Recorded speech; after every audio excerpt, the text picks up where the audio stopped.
Ronnie, thank you so much. Welcome to the Crossroads. Welcome to the show. And I hope you're doing okay. How's the last few weeks been for you? Good, man. The last 2 months, you mean? Good. It's been 2 months already? Gosh. Yeah, time flies. Yeah, it's been a blessing for me personally, just because I get to chill with my family. And a lot of times I'm out of town, so I'm actually enjoying being in this isolation with my daughter and wife. Excellent. That's great. That's true because you are a family man. And I've noticed that a lot looking through your profiles and stuff. That even though you're doing all of this stuff, you still make time and give the space to attend to your wife and your daughter. So Yeah, I think for that's really sure. beautiful. Yeah, of course. That And that's my first priority right now.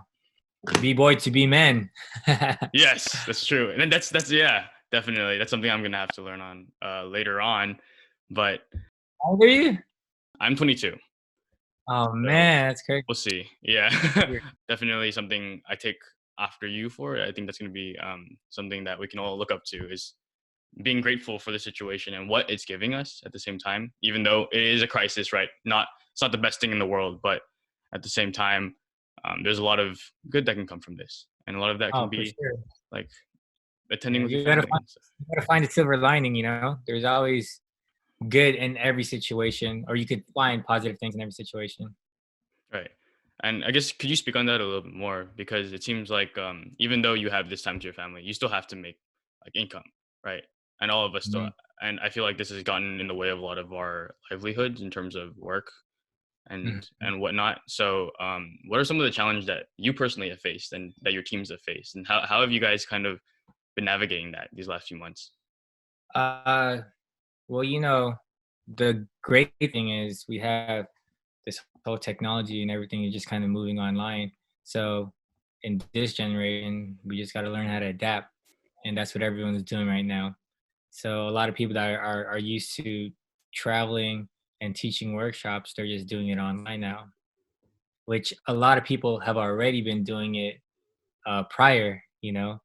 But as far as just what I'm doing personally is just creating more content, just I guess being more social media savvy, which I was never really the best at.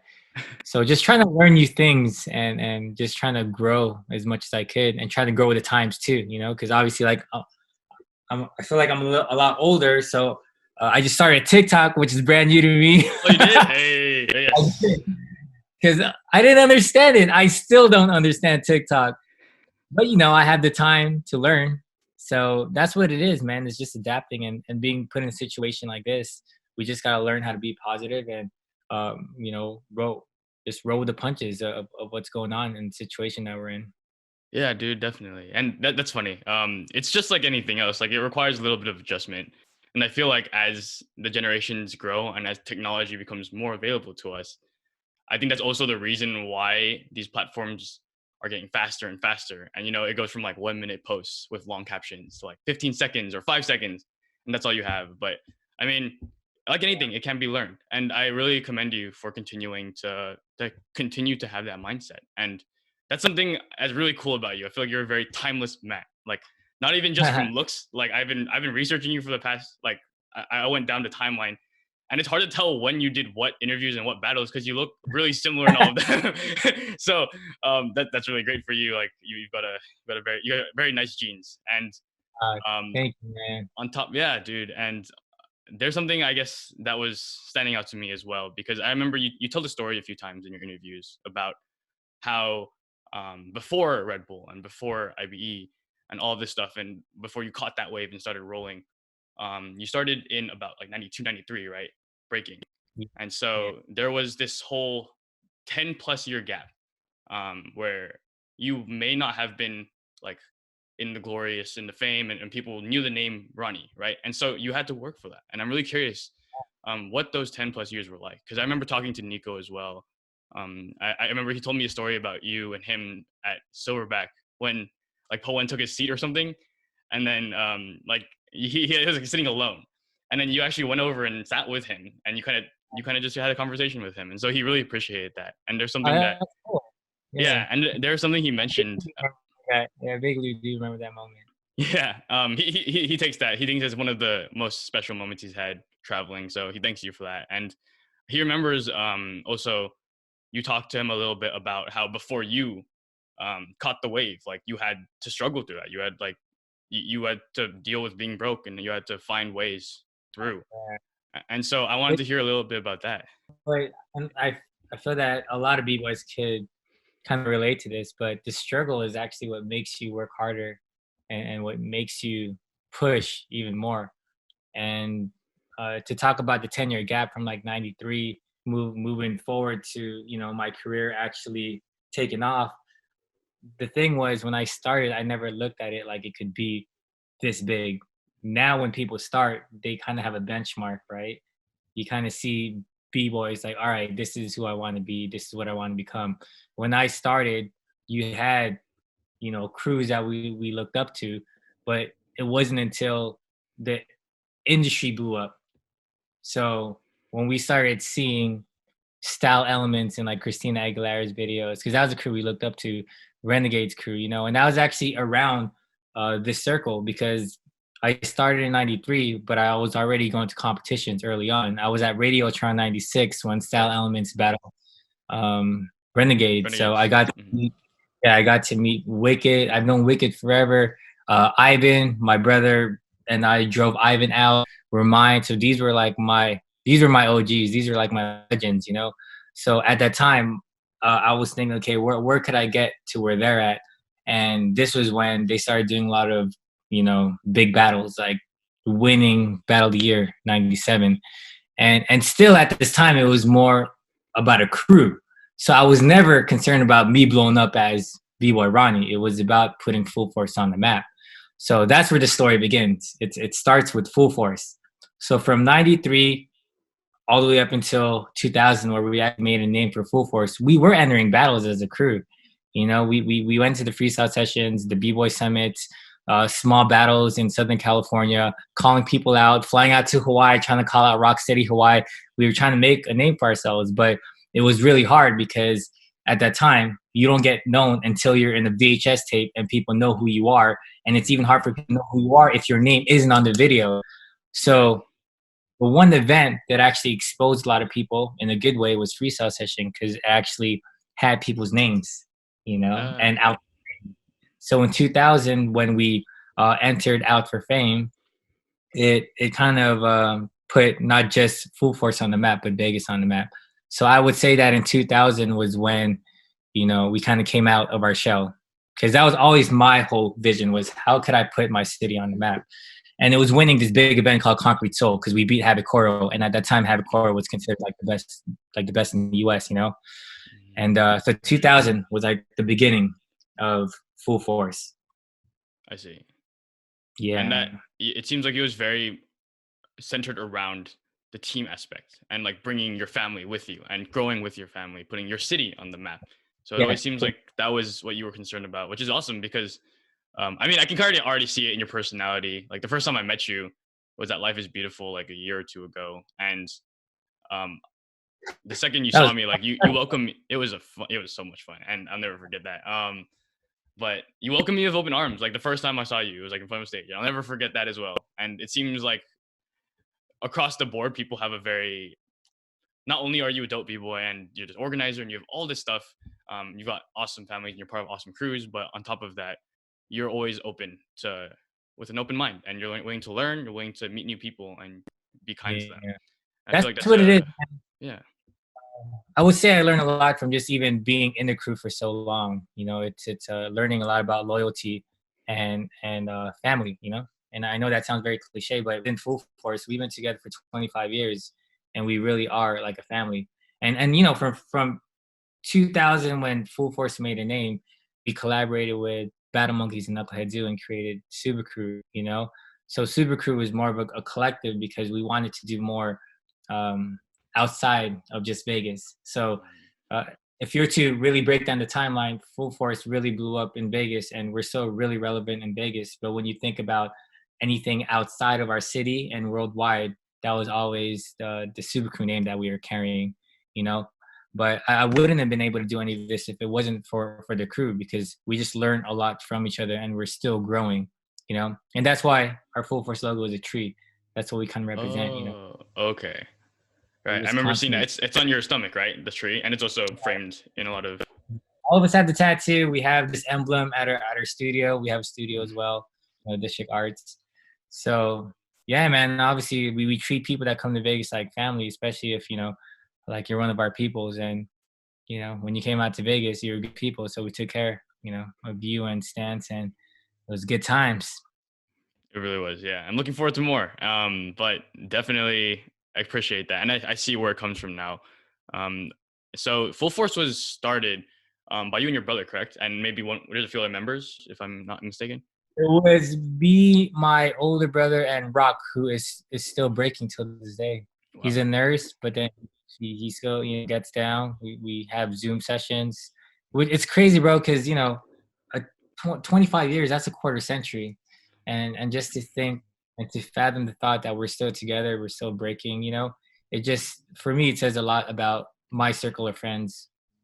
And you know, like I feel that we have developed so much and we grew so much, not just in the breaking scene, but just in life, Yeah, you know. most And I think definitely. if you want to make it in the breaking scene, man, you just be level-headed, and you know, you just need to be ambitious and know what you want in life. You know, it's not all about the W and winning and money and all that. I feel that there's a stronger foundation that we need to learn if you want to be successful, just even in the breaking scene or in the hip hop scene. Right. I'm curious about that then, because it seemed like it was a grind throughout all of those years, and you had to had some sort of vision if you wanted to keep going and you push your crew and your family this far. So as when you were starting from just local, right, just Vegas, and you guys are like, all right, we need to get out here. What were your guys' priorities at the time, and who were the people that kind of helped you craft these plans, if you had any? Did you have goals and these things like Uh, between the yeah. 96 to like Well, 2000s? here's the craziest thing, man. I felt that as a crew, we ended up having to learn how to mature faster than normal. Mm, And I actually, in that generation, a lot of b-boys had to learn at a very young age, because a lot of successful b-boys that were killing were only teenagers. Style Elements, they were all teenagers, you know, or maybe in their young 20s.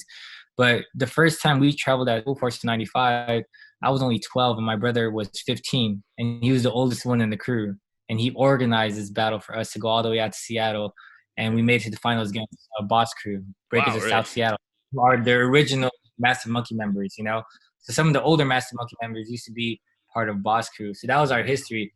And as far as what we were trying to accomplish at that time, we were, you know, in middle school, early high school, we were just trying to make a name for ourselves. And it did take us a long time. So back then, it took years and years and years. So what took us 10 years back then, people are accomplishing in like half that time, you know? So that was our goal, just to put our name on the map. We did that in 2000 when we won Concrete Soul.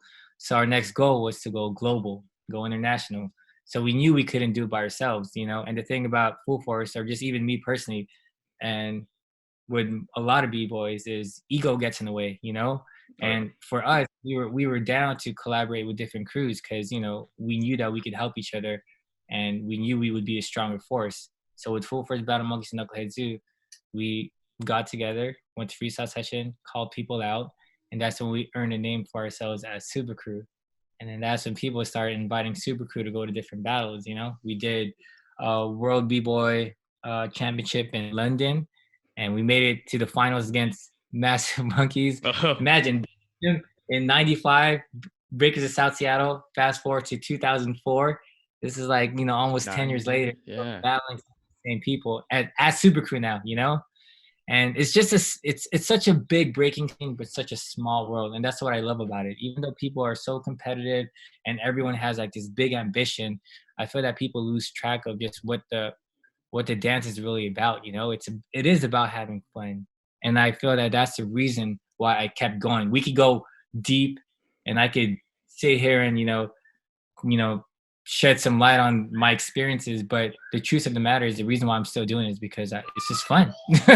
You know, just, if we want to simplify um, this whole interview, is just, I love it because it keeps me young. It's fun to do, and I feel that I could still physically do it. And the people that I've experienced everything within the past 25 years of my breaking career are still part of my circle. Twix from Massive Monkeys, you know, like he lives at one of me and my wife. We have like we invested in real estate, so we have like multiple houses here, and Twix lives at one of our homes here. You know, so it's pretty tight. I've known Twix forever too, so it's cool that we just have like a big scene but a tight circle. And that's crazy. Just how it does bleed out from just breaking, and then you realize that the connections and the experiences that you have in this arts, they blossom out to so much more. And that was Yeah, kind of the reasons why I wanted to start this, because I mean, in school, I was always competitive and I always wanted to be a better breaker. Never had a crew, but at least wanted to be good enough to represent one. And I didn't know what my future, still don't know what my future with breaking is going to be. Am I going to be competitive? Like, am I trying to go for a world title, whatever? Like, what am I trying to do? How can I use my strengths to best serve the culture? And I know for everyone, it's not going to be, oh, we're not going to become like this big crew and win, like become the best crew in the world. Sometimes it's each person has their own unique role to play. yeah. And so that's something that I kind of recognized with breaking. I was like, you know, maybe even if I'm not going to be the best breaker in the world, maybe there's something I can do here that can help the scene become the best it can be. And I think that's Exactly. something that, yeah, It's and I know I always preach this whole like crew mentality, and you know a lot of people probably look at because I am in several different crews, you know, Full Force, Super Crew, Seven Commandos, Red Bull BC and All Stars, and even like you know rocking with Jabba. But a lot of people might look at it like, oh, you know, you need to stick to one crew, which I completely get, you know, and like building camaraderie. But it's, I guess you have to look at it like, what are you gaining from being in each one of these crews, or what's the crew gaining from you being in that crew, you know? And I felt that being in each crew, if anything, I've probably given more than I've taken, you know, like contributing to these crews. And if you could contribute to different crews, might as well just do it rather than taking advantage of being in different crews, if that makes any sense, you know? So I always felt that growing with these different crews, we've always accomplished something different. You know, for example, you know, Full Force, we've held down the fort here in Las Vegas, opening up a dance studio. Super Crew, we were able to, you know, battle abroad and enter and win a big TV show. yeah, you You know, guys influenced the whole generation of people, definitely. Seven Commandos, you know, that's just like an international brotherhood, just like-minded styles and um, winning competitions and battling overseas. And then you have the Red Bull BC One All Stars, and it's like a collective of just like world class b-boys that travel the world, battle together. We do shows together, and we teach. You know, so it's like we all kind of give something different with each crew, which is really dope, man. I feel really blessed to be a part of like all these crews, and I'm still learning too. You know, so as much as I'm giving to each crew, I feel like I'm learning a lot. Being, you know, even learning how to be in a theater show. I've learned a lot rocking with Jabbawockeez. And as Super Crew, we learned a lot being in the show, because being in the show with Jabbawockeez, learning a whole piece, we were able to create our own piece and go on tour and kind of perform on our own, you know? So I'm still growing, dude. Like as much as like I've been in this scene, I feel like I'm still growing. I'm still learning. Oh yeah, man. You are definitely somebody that I think people of all ages are going to be able to look up to, and you're just getting started. And I think that's something about your mentality that is not willing to settle and continuing to be a student. Yeah, Do you think that's that's something? Yeah. Do you think always a that's student. heck yeah? Yes, exactly. Do you think that's something that was taught to you by anybody around you? Do you feel like that's a mentality that you any mentors of yours or people you looked up to adopted, or where do you think you got that mentality to continue being a student? Because it's not easy, Oh, you know. A lot of people when they get older, they settle down and they're like, yeah, I mean, like I'm happy with where I am, and that's fine. You know, some people are okay with that, but for those who want more out of life, then you have to continue understanding that, like you know that you don't know, right? And so yeah. that's something that I feel is easier said than done. So I'm curious where that comes from you, someone who seems to have it all, but still continues to learn. Yeah, you know, just humbling yourself, I guess, and just being positive and I guess for me, it's just I've always had this mentality where, maybe this runs in my family. We always try to, give more than we take. So I feel that that just comes with good karma too. So just within like my upbringing, I every time I would find success, I would always try to figure a way to give it back. You know, so when we found success and we finally had a voice and, you know, we were put in the limelight, like what was the next step within our crew? To open up a studio, right? I mean, that's like a lot of dancers' dreams. And after opening up the studio, what was the next step? Organizing events, you know? So I kind of felt that it just all happened organically. But as far as mentors, like I just learned a lot from just everyone, man. Like Cross, Cross through freestyle sessions. So just seeing what he's accomplished and knowing that as I grew older and already accomplished, winning competition, it's like, what's the next step? Like, how could I, grow from this or be better or good enough to help the scene grow?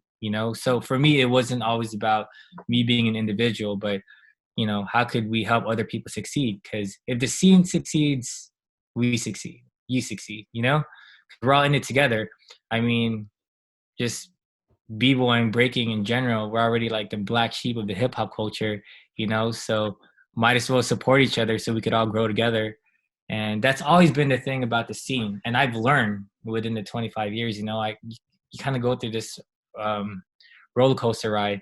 You have, and it's inevitable, if you're in the spotlight, of course you're gonna have people that are gonna hate on you, and you're gonna have people that talk all the time. But I realized that none of that, as I get older, like it doesn't phase me anymore, because we all, we're different and everyone has their own lane, and what a lot of people tend to do is compare themselves to other people, which is not what you should do. I get it if you're trying to get better, learn from people, but as far as comparing yourself to other people, everyone has their own lane. Everyone could grow, separately, and we could also grow together.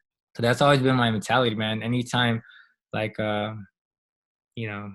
get any kind of negative vibes or negativity, I always just try to, stay in my own lane and just like push for the greater. It's awesome to hear. I think that's something that makes a lot of sense, and is something that we should adapt more and continue to remember. Because I mean, I get it as a younger person who wants more and wants to bring themselves up, and the people around them, like in a competitive culture and environment, it can often seem like it's one or the other. When in the Yeah. fact, it's the circle small, and if we want to grow, like we have to work Yeah. together. And here's the thing, man. I don't knock anyone that's trying to win competitions. I feel that it's it's just a mentality behind it, and every generation is going to be different. So sometimes you kind of have to go through it. Everyone kind of has to go through their struggles. I'm just speaking um, from a perspective because I'm older now. And what I've been through and what I've seen. So now it's almost like I have no time for any BS. I just want to keep pushing more positivity, or else I'm just going to be taking a step back. So now it's more about just moving and like like less talk and more movement. You know what I mean? A lot of people tend to say what they're going to do, just don't talk about it and be about it. So that's like the mentality I have now. I'm just trying to just do, like work hard in silence and just let everything just, yeah. So man, it's just been a blessing, dude. I feel like I've been through like this whole roller coaster ride, and everything that I've been through coming to this point. I'm really just happy where everything's at, and even with the scene, I know a lot of people are nitpicky and like, oh, well, I miss how it used to be in the '90s and da da da. You always got to look at the glass half full, dude. We're in a good place right now, and I give mad love to just even people in the scene that are doing big things, like even Moy and Break Free. I definitely respect what he's doing, because there was a time where we were both kind of talking about goals before he opened up the studio, before I opened up the studio, before he got down with Monster, and just to see all that he's accomplished right now, like I have a lot of respect for that dude. Yeah, Moy. Shout out to Moy for putting on that whole Break Free Worldwide Online thing, because that was awesome to see. And you're right. There's Yeah. definitely a lot of good happening, and breakers are doing a great job of like surmounting the odds. Like I'm happy to see that people are continuing to grow. And I wanted to speak a little bit more about when you were younger, because you said, right, like you don't want to knock on the newer generation. But at the same time, I do think that it's important to listen to what you guys have been through, because you guys have made the same mistakes that we're going to make. Might be a new time, but same scene. So with that in mind, like, do you have any favorite failures or a failure that set you up later for success? That was pretty like a lesson that you learned that stuck with you for a while, like something. Yeah, Yeah. I do. I do. One specifically was that Freestyle in 2003. At that time we were already making a lot of noise. This is all pre Red Bull BC1, so this was a year before Red Bull BC1 took off in the solo competition. So in the timeline that I was telling you about earlier, it was all about crew battles. So we were entering 2003 as Super Cr3w, and we had just a dope squad, man. It was me, Ben, Dunock, Omar, Dizzy was there with us. Ooh. And we had some other people jump in with us. Energetic jumped in us too. So I was confident that we were going to win the whole competition. And financially, I was like, oh man, I'm going to win this competition. I get to pay my rent.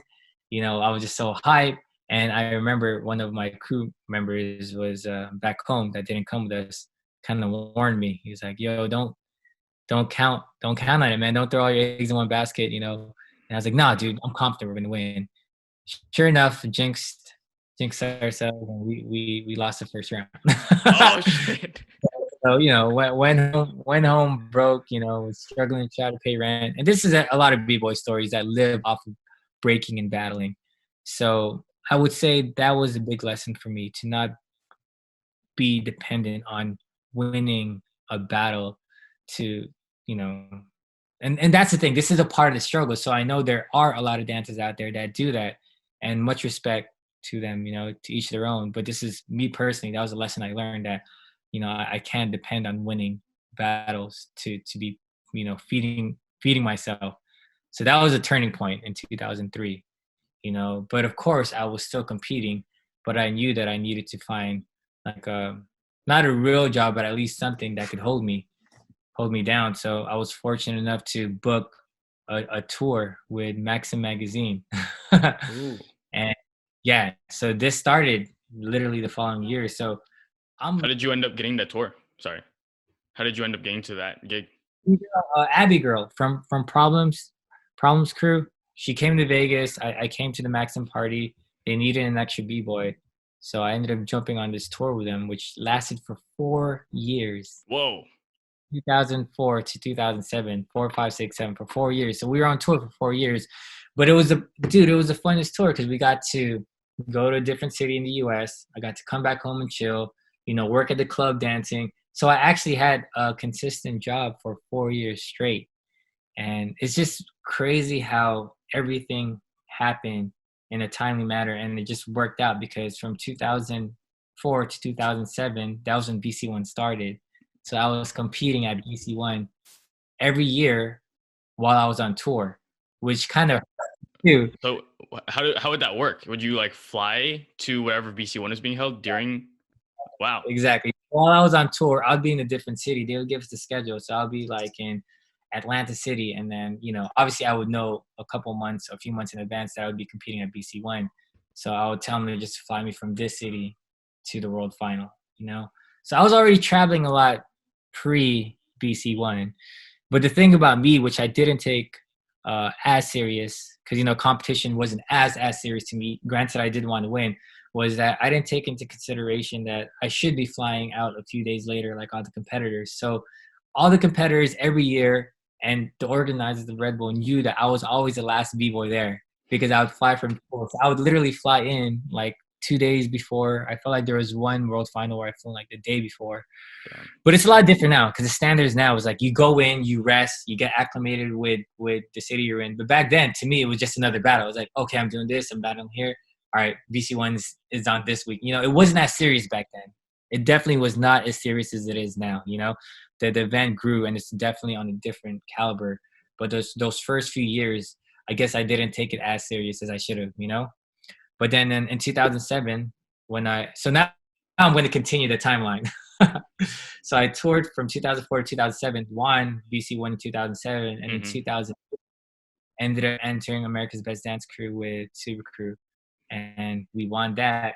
Went on tour, and then 2 years later, collaborated with Jabbawockeez. And yeah, some of us have been down with Jabba from 2010 to 2020.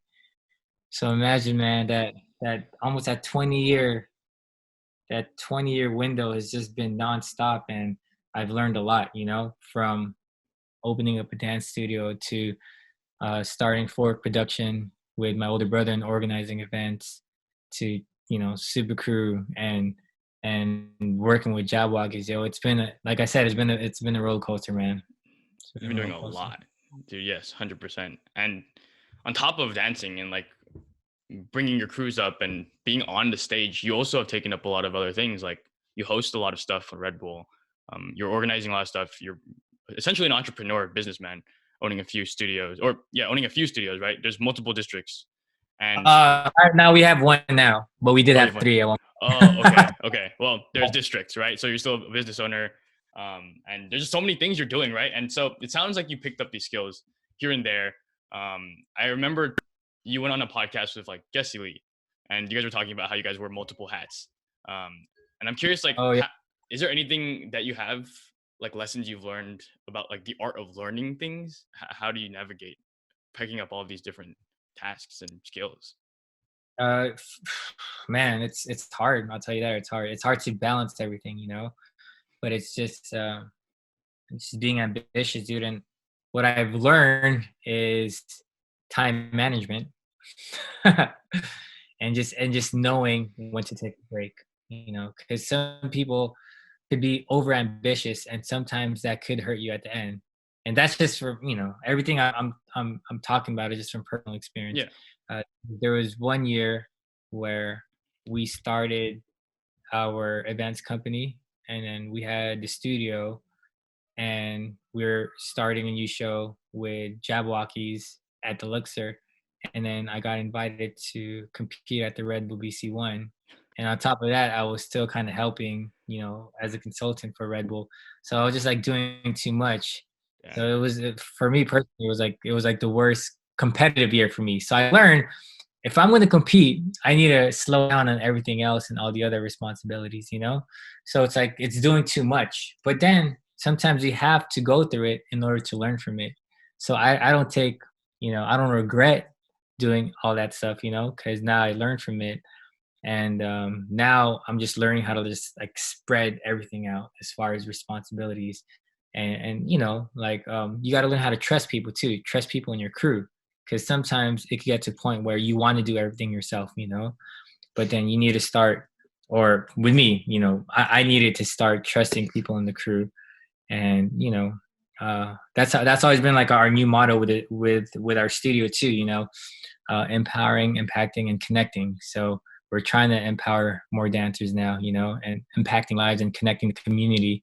So I've kind of been trying to live by that motto, because just through all my past experiences, but it's all good. Like everything I've been through, I have no complaints, and like I said, no regrets. Like I'm glad I went through all of it, and I still feel that I'm going through it today.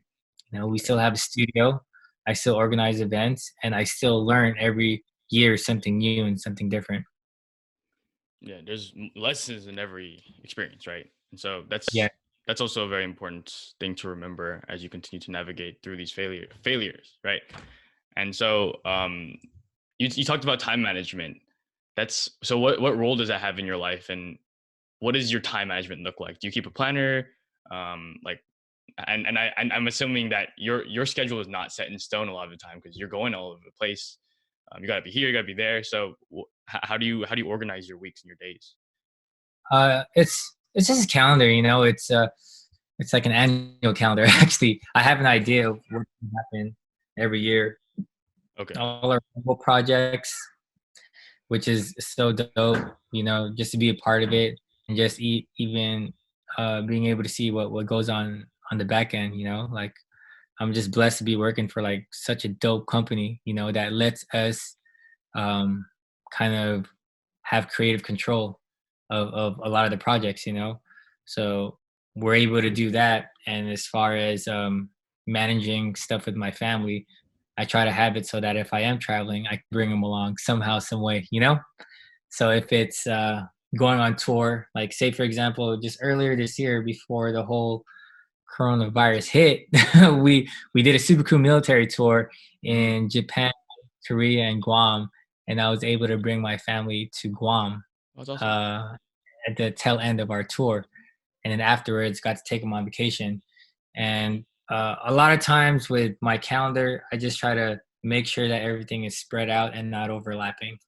So I guess yeah, that's pretty much it. It's nothing too hard. I feel like I've already dealt with the worst, and even if it does get hard, it's just part of the experience. And just like you were saying, you know, it's there's always a lesson to be learned in everything that we do. You know, it's just always being optimistic, no matter what situation you're thrown into. You know, Right. that's just a Optimism is mentality. important. Yeah. Yeah, always, Gotcha. always, Is especially in the you know especially when when? especially in a time like this. You know, this is the most important time to be optimistic, or else you're gonna 100%. get crazy. Yeah. This is definitely a special challenge, but I think because you're in this position, I'm curious what advice you'd give to people now, right? Who are going through this time, and as somebody who has gone through a lot of challenges and has kind of figured out their ways, like what advice do you have for the future leaders and the people who are trying to make a name for themselves right now, and what they should do during this specific challenge? Like, what would you say to them? Uh, be authentic. You know, try to. I feel that nowadays some people might, you know, or they're trying too hard, or they're trying to find the right formula. You know, which there is a formula to everything, but maybe just try to find your own formula, or you know, find your own individuality. And for those that are trying to make it specifically in the breaking scene, yeah, continue to push. You know, like I said, just talk less and just do more work, or like maybe. And the perfect example to me was Menno, right? So Menno ended up winning his third belt at Red Bull BC1. And you know, it got controversial, whatever. Every battle, every final battle will always get controversial because breaking is so subjective. So a lot of people had something to say, but the smart thing about Menno is he had nothing to say, had nothing to prove. And by not saying anything, a couple weeks later, he ended up winning freestyle session. And I felt like everyone shut up after that, you know? So sometimes you don't have to talk, man. Like, you know, or sometimes you let the scene talk for you. Cause I'm sure there's people like myself that would defend someone like Menno, or the people that know better, you know? And that's what people get too caught up into. People get too caught up in the hype. And, you know, if they're I guess, very emotional, and they end their battle, and someone says that they're whack, or someone says that they lost, and it discourages them, and then eventually they quit, or they end up hating the scene for whatever case. So back to what I was saying earlier, just like stay in your lane, man. Stay positive. You know, like even though people are negative out there, you know, just keep pushing. You don't have to talk.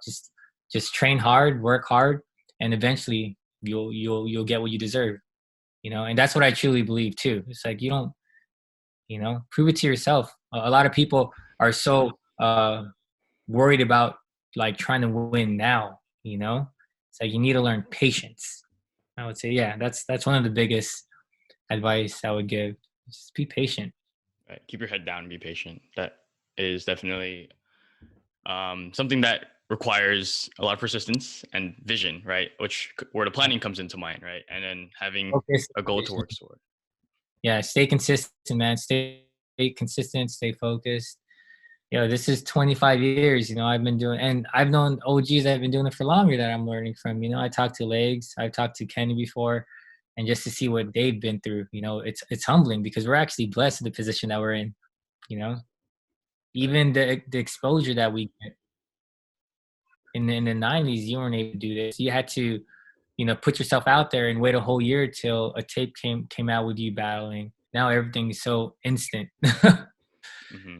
um, but yeah, just stay positive, man. That's what I would say. Just work hard. Don't give up. Definitely. And speaking on that, because I think right now we're kind of at an apex, right? Where these last few years, like this last decade and a half, the opportunity has been popping up, and the possibility that maybe you guys had never dreamed of before, like, oh my god, like, what is this world competition? Like, how is this even the thing? We didn't.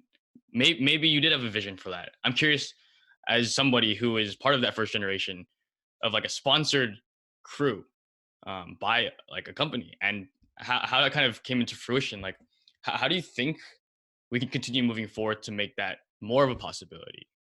Speaking from your end, like, when was there a specific moment when you kind of noticed, like, wow, like this could really be something? Yeah, for me, the turning point was definitely at the first BC1 with me and Omar. You know, because we saw the potential in this event being something huge. You know, but like I said, me and Omar, we were actually traveling a lot together. So this Oh, competition was big because you just saw just the accommodation, just like, oh, wow, it's serious. It isn't like your typical b-boy jam, you know. It's mm, Red Bull, and every year it got bigger and bigger. And obviously, before BC1, you had Lords of the Floor, and I don't know if anyone knew this, but Legs was like the first b-boy to get sponsored by Red Bull. oh, So he was already, you know, doing it before the All Stars started. And then when they finally officialized an All Star team and we got together in 2010, I would say that was like the real turning point of something that could be bigger, you know. And everything that I imagined back then is happening now. You know, I was like, well, Red Bull is just a start. There's probably gonna be other sponsors after this, you know. And sure enough, like Monster jumped on it and created a team. So uh wait, what was that main question you were asking? so yeah, sorry to re-clarify. I just wanted to hear your thoughts as someone who kind of experienced that. So I think that's a really good point you brought up, where Red Bull kind of stepped in and took this whole production to a next level. Do you happen to know exactly what the story of, like, Lords of the Floor, like how we even got those opportunities and how they came to be? Um, Honestly, Lords of the Floor and BC1 have no relationship with each other.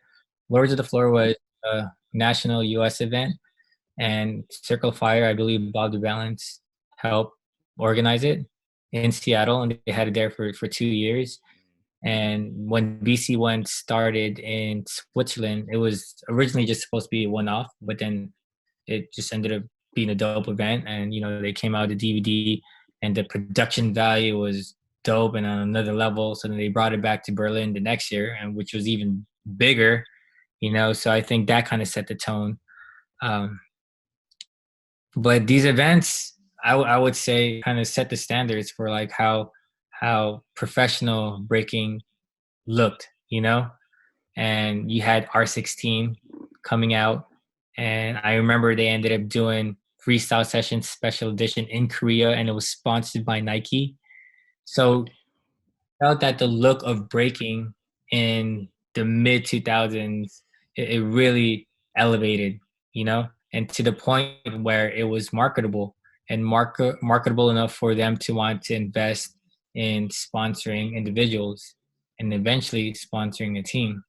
So it all kind of went in phases, and that's a good thing about the phases we've been going through, you know, because I feel like sometimes when you go too big too fast, things can kind of fall apart, right? But then I felt like everything just kind of happened in phases and in steps, and now it's growing. You know, you went from Red Bull just investing in a breaking event, and eventually after 10 years, you know, they're investing in all styles now. You know, now within the Red Bull team, you got poppers, you got hip hop dancers.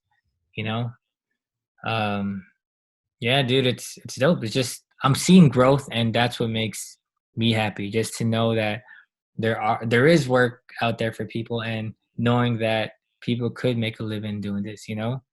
But it starts with just small steps, and I've seen the growth and the evolution of all this.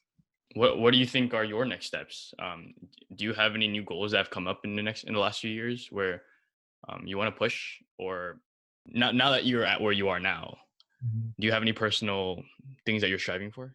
Uh, Not really, man. Just more maintaining, you know, maintaining the studio because we've been open for 7, 8 years now. Damn, we've been open for years now. District just felt like yesterday, but yeah, 2012, you know, trying to maintain organizing these events and just being able to help dancers just fulfill their dreams, you know, trying to be a good role model and just trying to push for more positivity, you know.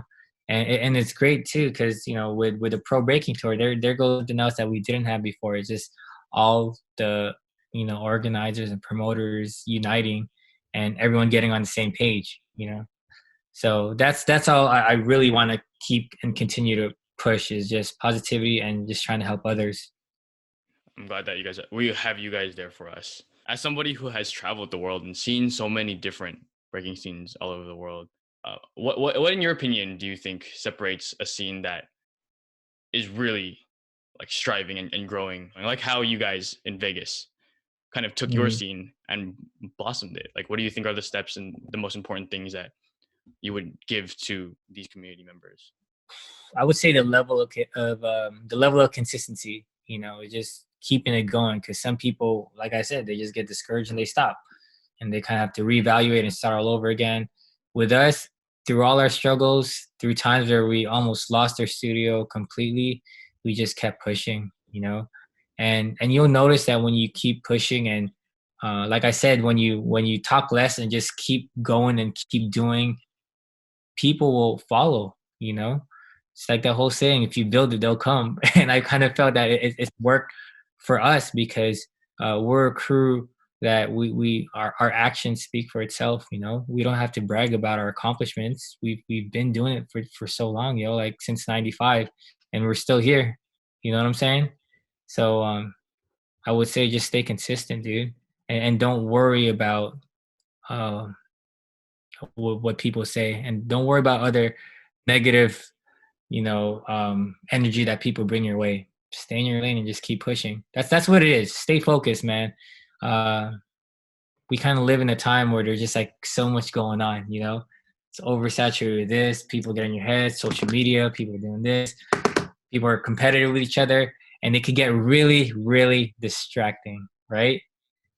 So yeah, that's one advice I would just give to people. Just stay consistent, stay focused, stay positive. Thank you. Those are very, very helpful. Stay consistent, stay focused, stay positive. All right, Ronnie, we're closing up, and before we finish off, there's a question I wanted to ask you. And there's basically let's say that let's put you in a hypothetical situation. Okay, so let's say that you're at the end of your life and you have actually managed to achieve everything that you've wanted, but you can't take anything with you. You leave the world with what you came with, and the only three things that you're able to leave in this world are three pieces of advice to your children. If this was the case, what would those three pieces of advice be? Oh, to my children? Oh man, shoot. I mean, so all the cliche things, you know, work hard. Um, I'm a big family person, man. So I always focus on family and yeah, health is wealth, man. You know, uh, a lot of people look at success like it's always about money, but I really don't think that's what it is. You know, health is wealth, family first, and yeah, stay positive. Love, man. I think love is like the cure of everything. You know, when a lot of negativity gets in the way of people's, you know, vision, it just kind of clouds your thoughts and it could be just very toxic, you know? So yeah, those would be the advice I would give to my children. Man, thank you, man. All right, Ronnie. Well, I don't want to take up too much of your time because I hear that you have a family to attend to. And Yeah, I hear a baby before crying right now. Ah! Ah! before that, I just wanted to say, dude, thank you so much for taking the time to be here. I really, really appreciate it. You've shown nothing but love since we've met, and Yo, I'm, man, you've been shooting some cool shit dude, thank you. at Undisputed, right? That's when you first shot us. Me and Little G shot us at Undisputed in San Diego. Was that the first time, or was it Life is I Beautiful? I think the first time was Undisputed. Yeah. Was I yeah, was yeah, with Tech. Yeah, I don't know if you remember that, but yeah, even then you were super kind. So I really appreciate you. And all the homies, what's up, man? If you guys need anything, I'm always around, especially now. likewise, likewise, man. And yeah, just continuing to do what you do, spread positivity, be a figure that people can look up to. Like I think a lot of people are gonna learn from this. Yeah, you do the same. Stay positive. Hope this One out. hundred Hope percent. I know I talked a lot, but hope all this helped. Dude, no, I was hoping you'd go off, and I'm glad you really opened up. It was super helpful. So, yeah, man. Last thing is just where can people find you online? Yeah, my Instagram at Ronnie_FF. Same handle for TikTok. I have no followers there. Follow Ronnie on TikTok. Yeah, it's okay, man. I got you. I can give you some pointers when we're off the air. But all right, you guys, this has been Ronnie and Kai on the Crossroads. Thank you for tuning in, and we are out.